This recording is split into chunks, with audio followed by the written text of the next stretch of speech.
magulang kung ika'y maituturing. Minsan ay kaibigang mapagsabihan ng suliranin. I am Anne-Lorraine Dumundon. I am Janelle Espinoza. I am Jonathan Gagar. I am Monica Liben. I am Rizal A. Macarod. I am Angela Frias Medina. And I am Chaska Marisi Navida. And we are your future educators, ang magsisilbing gabay at liwanag tungo sa magandang kinabukasan.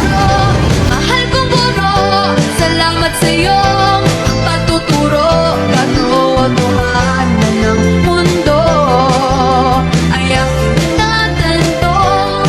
Ikaw ang aking bayani, handang ialay ang iyong sarili para sa aking kapakanan. Ikaw ang gabay upang pangarap ko'y makamtan. Ikaw ang gabay upang pangarap ko'y makamtan. Curriculum and planning involve creating a practical plan of action and a list of learning objectives for any subject. According to Harvey 2023, curriculum and planning are essential aspects of effective teaching that establish the groundwork of a student's academic careers. It involves designing, developing, and implementing educational courses with significant input from teachers, including the objectives, content, and assessment methods. This activity is aligned to Domain 4, Curriculum and Planning of the Philippine Professional Standards for Teachers or PPST. According to the Philippine Professional Standards for Teachers, Domain 4 addresses teachers' knowledge of and interaction with the national and local curriculum requirements. This domain comprises their capacity to transform knowledge of the curriculum into learner-relevant learning activities based on effective teaching and learning concepts. It encourages teachers to use their professional skills to plan and organize well-structured and sequenced classes either on their own or together with others. Our field study mentor presented 3 lesson plans to us, and as we observed the lesson plans presented, the first lesson plan is the 5E lesson plan model. This model is student-centered. We observed that this model was more on interactive activities, which enables teachers to implement authentic learning into their lessons, creating engaging learning experiences and helping students relate newly acquired knowledge to the real world. The second lesson plan that was presented is a traditional lesson plan. Specifically, it is a semi-detailed lesson plan.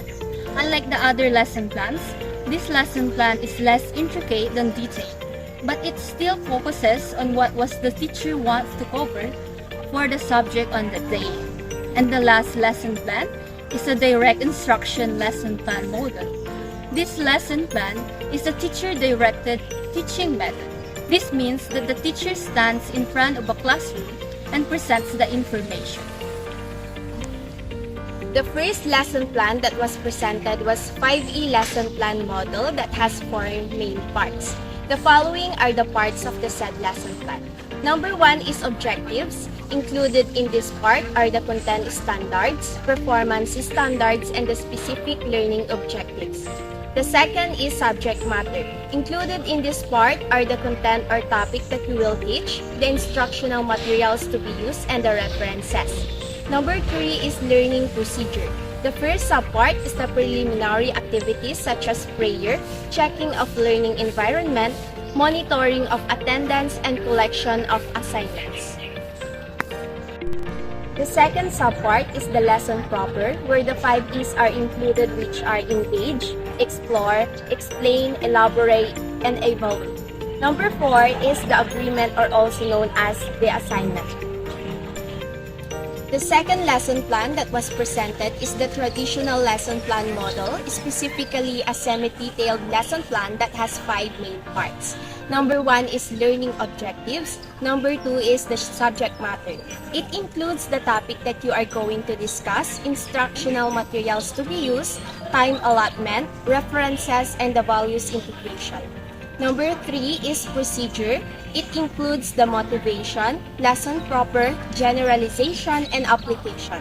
Number 4 is the evaluation, and lastly, the assignment. The third lesson plan is a direct instruction lesson plan that has 3 main parts. Number 1 is the learning objectives.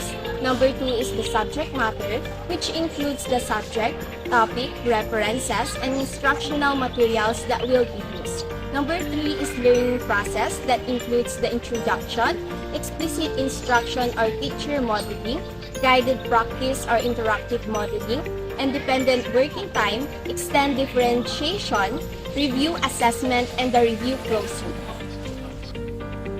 From the 3 lesson plan exemplars that our field study mentor presented to us, most of us selected the 5E lesson plan model for us to analyze and explain how to write each component of it.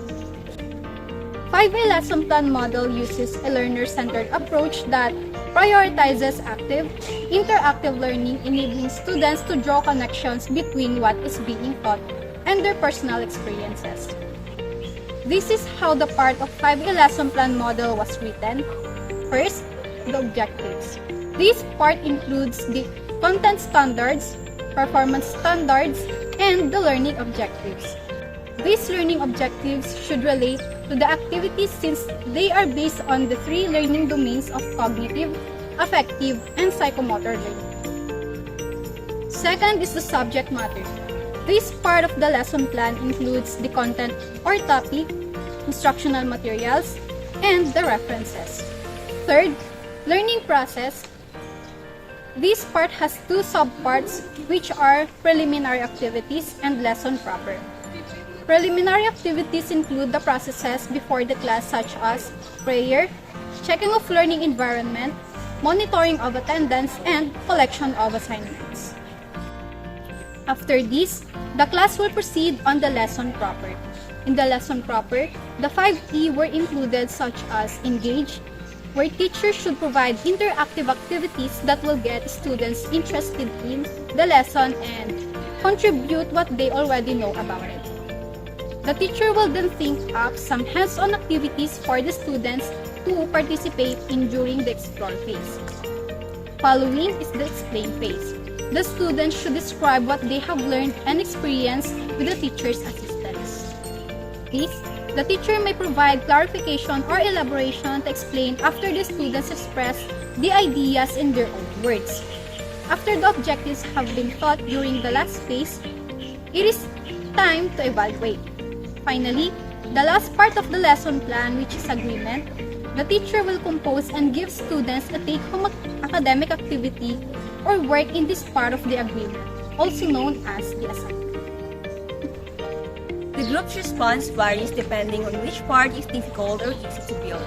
According to some, the generalization is the easiest part to write because it is a summary and review of the main points. Furthermore, some claim that the subject matter and agreement sections are simple to write. On the other hand, most of us believe that the objective is the most difficult part to create because it is the most critical and crucial part of the teaching learning process, and there is a need to carefully consider a specific, measurable, attainable, relevant, and time-bound lesson objective. Furthermore, each lesson plan has different methods used. According to Hockey 2016, an approach gives rise to methods, the way of teaching something, which use classroom activities or techniques to help learners learn. The method uses in the sample lesson plan number 1 is a combination of inquiry-based, collaborative, discovery-based, and instructional learner-centered, particularly the constructivist approach. In the second lesson plan, the learner-centered instruction, discovery approach, or the inquiry-based approach, and cooperative learning is the method that has been used. Moreover, the methods used in sample lesson plan number 3 are learner-centered teaching, constructivist approach, and direct instruction. Nevertheless, the sample lesson plans given to us are all aligned from the intended learning outcomes to the supporting activities and assessments. The objectives were developed to complement the instructional activities, and the evaluation procedures were developed to measure the relevant educational outcomes reflected in the objectives.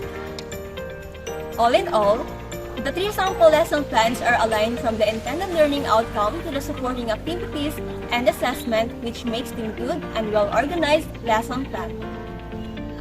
according to Top Hat 2022, defines a lesson plan as a teacher's blueprint for facilitating a lesson.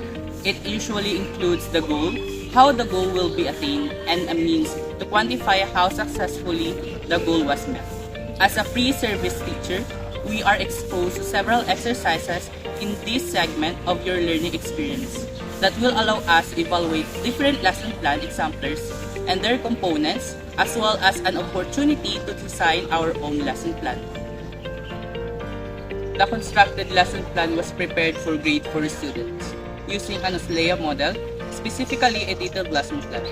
The lesson plan we constructed consists of 6 parts, which are objectives, content, subject matter, learning procedure, evaluation, and assignment. Moreover, we also constructed a table of specifications.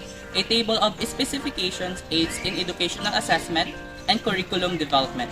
It improves the fairness, validity, and alignment of assessments with learning objectives, which benefits both teachers and students in teaching and learning process. As a future educator, our bullet in teaching is the writing of lesson plans. Writing or constructing lesson plans are not new to us since we are already exposed in writing this. However, we cannot also avoid some challenges in writing lesson plans because of many things. In our experience, the challenges that we encountered are first, identifying the learning objectives. Learning objectives are used as a guide for students as they work through the lesson and to assess the learning progress. Second, difficulty in thinking supporting activities and assessment that will align the learning objective because most of the time, we cannot think the best supporting activities and assessment to our students. Finally, preparing appropriate teaching materials because it is difficult to keep up with the development in learning technology while making attractive lesson plans. As a way of addressing these challenges, as a future teacher, we should master the content of our topic for us to know what the concepts we are going to discuss, and we should also know our students. We should understand our students' unique needs, differentiate education by providing numerous pathways of learning. Objectives should be smart, specific, measurable, achievable, relative, and timely. Furthermore, to provide the best supporting activities and assessment, make the learning interesting and memorable by infusing teachings with the real-world applicability, gamification, interactive activities, and peer cooperation for our students to be more engaged in our lesson. In addition, we need to be creative and to be out-of-the-box thinker in terms of the strategies or approach as well as the instructional materials that we'll be using to be enabled to have an interactive lesson plan. We, the Group 6, and as a future educator believes that challenges are unavoidable in the dynamic world of education, but with creativity, teamwork, and continual learning, teachers may overcome them and prosper.